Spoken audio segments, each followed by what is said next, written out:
Bích Phượng xin kính chào quý vị. Hôm nay là thứ Năm, ngày 30 tháng 11 năm 2017. Đến với chương trình của Morning Washington D.C. gồm có phần 1 là phần tiếp theo của buổi mạng đàm đặc biệt với cựu đại sứ Buổi Diễm nhằm tìm hiểu chi tiết về chiến tranh tại Việt Nam. Trong phần 2, Bích Phượng có mời quý vị theo dõi phóng sự sinh hoạt cộng đồng, buổi trao đổi sinh hoạt và văn hóa lịch sử Việt Nam giữa giáo sư Nguyễn Võ Long cùng cộng đồng Việt Nam tại Orlando, Florida. Để mở đầu chương trình, Bích Phượng kính mời quý vị theo dõi phần 4 của buổi mạng đàm đặc biệt với cựu đại sứ Buổi Diễm do Vạn-Lý thực hiện. Có câu hỏi gì nữa không? Ok.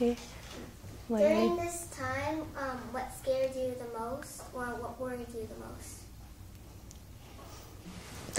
Dạ vâng, dạ thưa thì Alin hỏi ông trong cái thời gian đó, cái điều gì mà làm ông sợ hãi nhất và lo lắng nhất trong cái khoảng thời gian năm 1945, 46, 47? Oh, okay. Well, by this time I was a young man. Like all of you, I did not feel any fear at all because it was a very, very exciting period for a young man.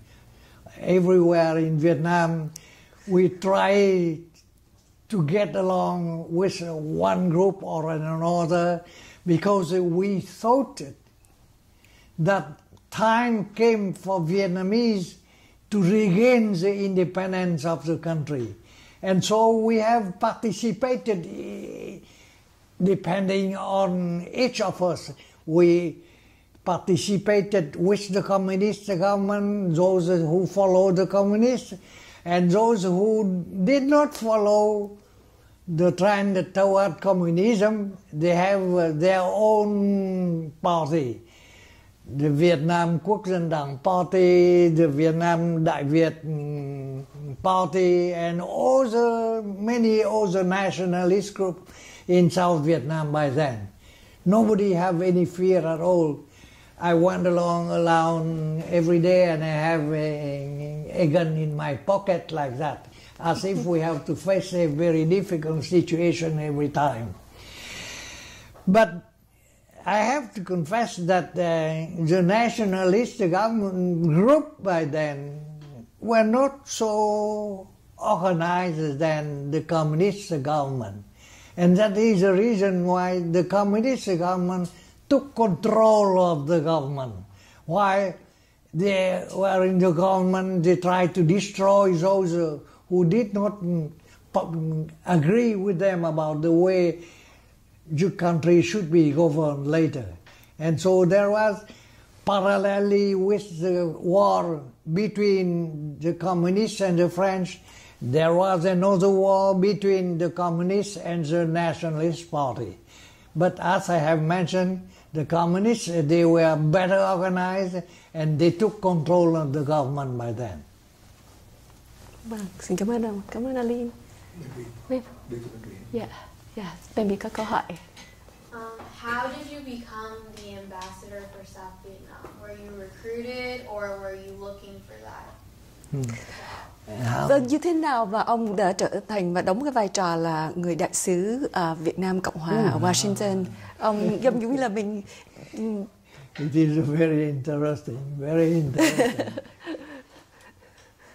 First of all, I would say, after my years in the government and my years throughout the long period that from the time when I was young, 18 years old at the university and now, I think that a lot of people say that they can control their life. I would say that that is not entirely untrue. Nobody controls its life at all. It happens by chance, you see. Due to the very fact that in my early years as a student in the university in Hanoi, I participated in the movement for the independence of the country. So I went on with this kind of baggage in my life. And so when the war with the communists began, in the same time when the communists fought against the French, they said that they fought for the independence of the country. Yes, some of them did. But they have behind their mind the other ideas. They tried to impose on the Vietnamese people what I call their dogma or class warfare, and their system of government, of dictatorship, and they call it proletariat dictatorship. I was a young man. By nature, I don't know how my nature was formed later then. I didn't like this kind of domination from above, and especially from the communists. So I began to fight along with some other group of nationalists. And as my years at the university, graduate in mathematics, I spent 40 hours of math a week at the University of Hanoi. 40 hours a week just in math, you see. But anyway, I forgot math. I retained perhaps some kind of principle about the way young men can rationalize things in life and follow all the people who quitted North Vietnam in 1953 to go south, because by then the country began to become later on North Vietnam and South Vietnam. So I went south along with the other people, because a lot of the things happened in North Vietnam. We knew by then that it was very difficult to live under the communist regime, so we went south. And so in 1953 I went south from North Vietnam to South Vietnam. Well, along the line I began to participate in politics and in governmental affairs. As a junior official, I worked for the Department of Defense in South Vietnam, because by then there was a government in North Vietnam, communist, and in the South Vietnam, a government, they called it nationalist. We have to say it right away that the two governments, one in the North and one in the South, they were both recognized officially by the international entities.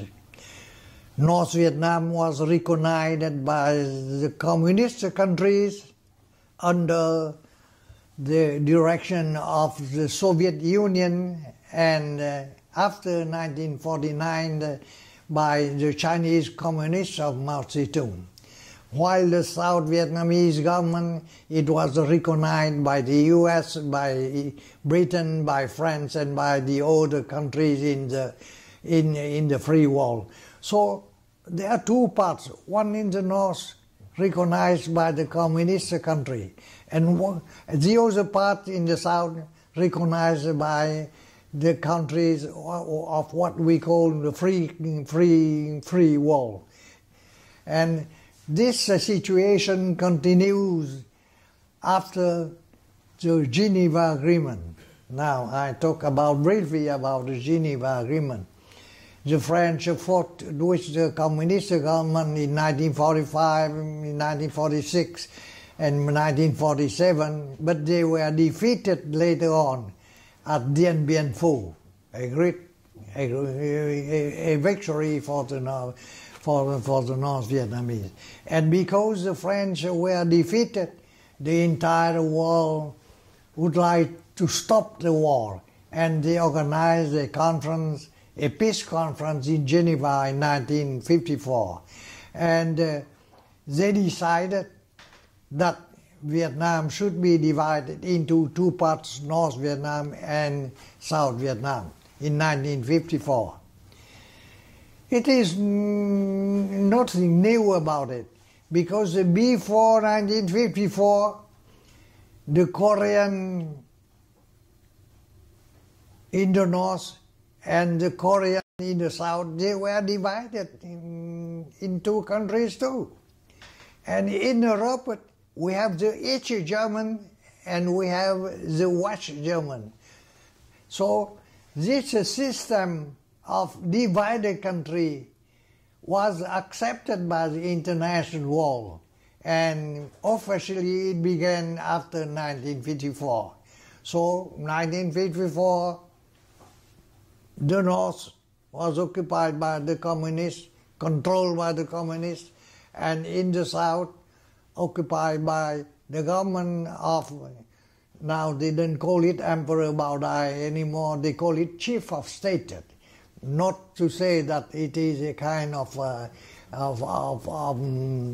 all fashions of under the king, but a new regime in South Vietnam, the beginning of what we attempted to organize as a democratic government in South Vietnam.